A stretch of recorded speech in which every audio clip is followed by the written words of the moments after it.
거룩하신 하나님 아버지, 은혜를 감사합니다. 오늘 귀한 주일을 우리에게 주셔서 예배할 수 있게 하심을 감사합니다. 오늘도 주의 말씀을 따라 기도의 자리로 나아가오니 성령께서 인도하여 주옵소서. 예수님 이름으로 기도드립니다. 아멘. 찬송가 68장 하나님께 찬양드립니다. 오 하나님, 우리의 창조주시니 내 주님께 귀한 것 드립니다. 내 주께만 엎드려 경배드리며 내 주의 이름 높이 찬양하네. 오 하나님, 우리의 대주제시여 큰 풍랑이 일 때도 도우셨네. 죽음에서 우리를 구하셨으니 내 주의 이름 높이 찬양하네. 주 하나님 이름을 함께 높이며 대주제께 영광을 돌리오리. 그 능력이 우리를 지켜주시니 주 하나님을 높이 찬양하네. 아멘. 하나님 말씀 사도행전 13장 26절부터 31절입니다. 한 절씩 교독하겠습니다.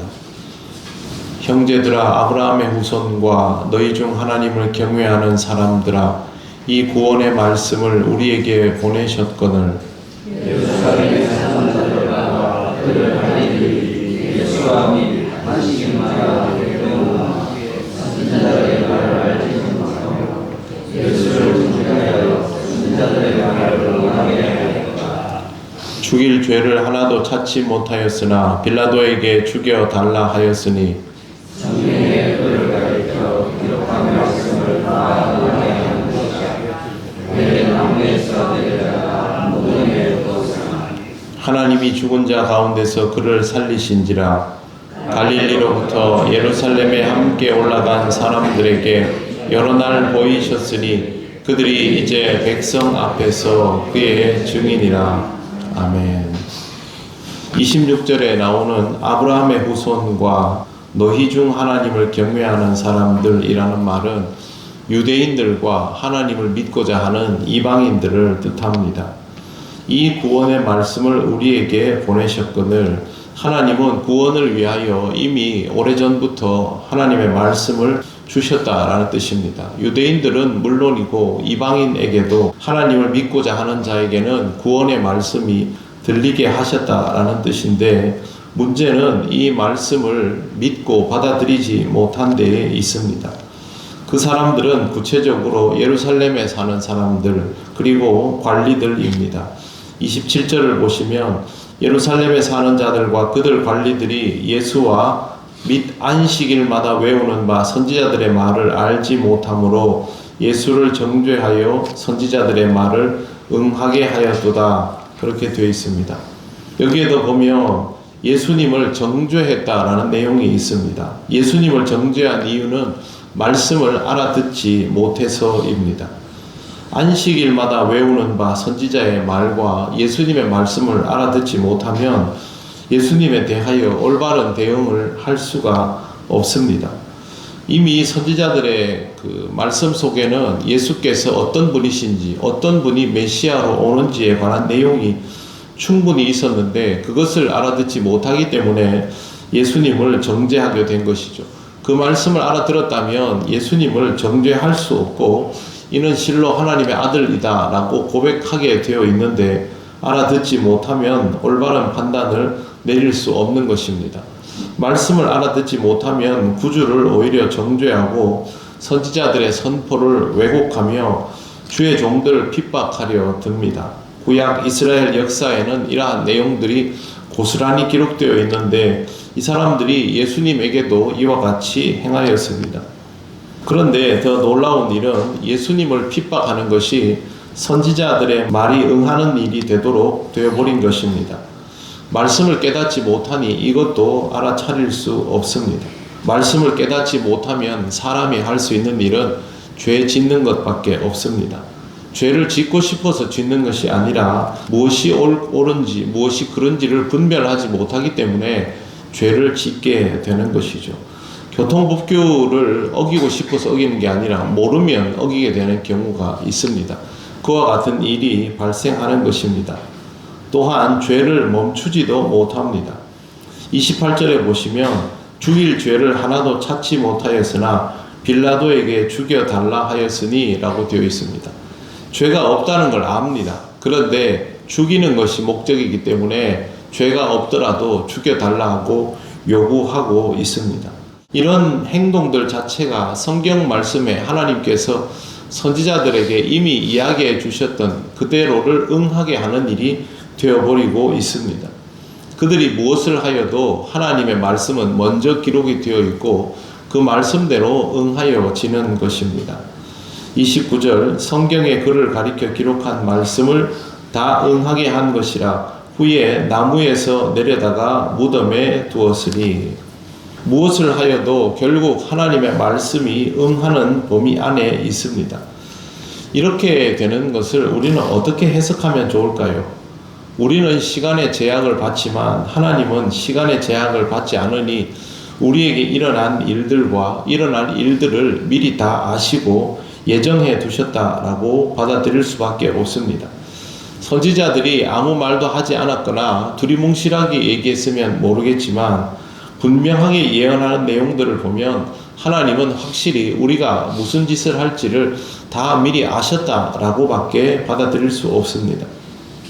우리는 하나님의 예상을 한치도 벗어나지 못하였고 우리가 무엇을 하든지 하나님은 거기에 대한 적절한 계획을 이미 세워 놓으신 상태입니다. 30절이 대표적인 일이죠. 하나님이 죽은 자 가운데서 그를 살리신지라. 사람들이 죽여놓은 하나님의 아들을 하나님께서 친히 살리셨습니다. 인간에게 있어서 죽음은 모든 것을 종결시키는 사건이지만 하나님에게는 그렇지 않았습니다. 사망 권세를 이기게 하심으로 오히려 그 일을 통하여 예수가 그리스도이신 것을 드러나게 하셨습니다. 이보다 더 드라마틱할 수는 없습니다. 가장 최악의 상황에서 가장 최고의 결과를 이끌어내시는 이가 하나님이십니다. 하나님께서 이것을 의도하셨다라고 하면 하나님의 그 의도하심은 우리가 예측할 수 없는 정도입니다. 31절 갈릴리로부터 예루살렘에 함께 올라간 사람들에게 여러 날 보이셨으니 그들이 이제 백성 앞에서 그의 증인이라. 부활하신 예수님은 여러 사람들에게 모습을 드러내 보였습니다. 바울을 같이 직접적인 증거를 가지지 않은 사람도 전승을 통하여 이런 고백을 했습니다. 고린도전서 15장 6절과 8절에 보면 12제자와 뿐만 아니라 500형제에게와 그리고 만삭되지 못하여 난 자 같은 자기에게도 보이셨다라고 말합니다. 예수님의 목격자로서 자신도 증거를 가지고 있고 그런데 자신보다 이전에 예수님의 부활 사건에 대한 구체적인 증언을 가진 사람들이 있었는데 성경에 보시면 31절에 여러 날 보이셨다라고 되어 있습니다. 근데 이걸 원문 그대로 해석하면 많은 날 동안에 라는 뜻이 됩니다. 굉장히 오랜 기간 동안 부활하신 예수님께서 제자 공동체의 많은 사람들에게 직접 보여주셨다라는 뜻입니다. 이 과정 속에서 모든 제자들이 사실상의 증인이 되었고 그들이 가진 증언을 토대로 백성들이 복음을 전해받고 구원을 얻는 놀라운 역사가 일어나게 된 것입니다. 실제로 예수님의 십자가 사건 이전과 십자가 사건 이후를 나누어 보면 사람들에게 센세이션을 불러일으킨 것은 예수님의 출현이었지만 복음이 급속도로 확장된 것은 예수님의 십자가 사건과 부활 사건 이후에 승천하시고 난 다음인 것을 볼 수 있습니다. 폭발력은 그 이후에 생긴 것이죠. 이것은 예수께서 이 땅에 계실 때가 아니라 증인들이 늘어났을 때 일어났던 일입니다. 예수님께서 이와 같은 일들을 위하여 부활하신 이후에 사람들에게 모습을 드러내 보이셨던 것입니다. 인간이 무엇을 하든 하나님의 구원 역사에는 손상이 전혀 일어나지 않습니다. 하나님은 인간이 저지를 수 있는 모든 죄악에 대하여 미리 아시고 그것에 대하여 구약에서부터 선지자를 통하여 말씀하여 주셨고, 예수께서 이 땅에 오셔서도 직접 자신의 순환을 예고하시고 그 이후의 일들에 대하여 전부 말씀하여 주셨을 뿐만 아니라 성령께서 역사하여 주셔서 예수께서 말씀하신 일들이 증인들을 통해서 그대로 이루어지도록 역사하여 주셨습니다. 그래서 복음이 전해지게 되었고, 복음은 박해의 시절을 통하여 오히려 급속도로 확장되었고, 어떤 시대와 민족의 경계가 있더라도 그것을 다 뛰어넘어서 지금까지 이루어지고 있는 것입니다. 복음을 어떻게 전할 수 있느냐?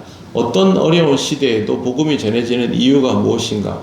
증인이 있기 때문입니다. 하나님은 어떤 시대에도 증인을 세우셨고, 그리고 그들이 증인될 수 있도록 역사하시고 인도하여 주셨습니다.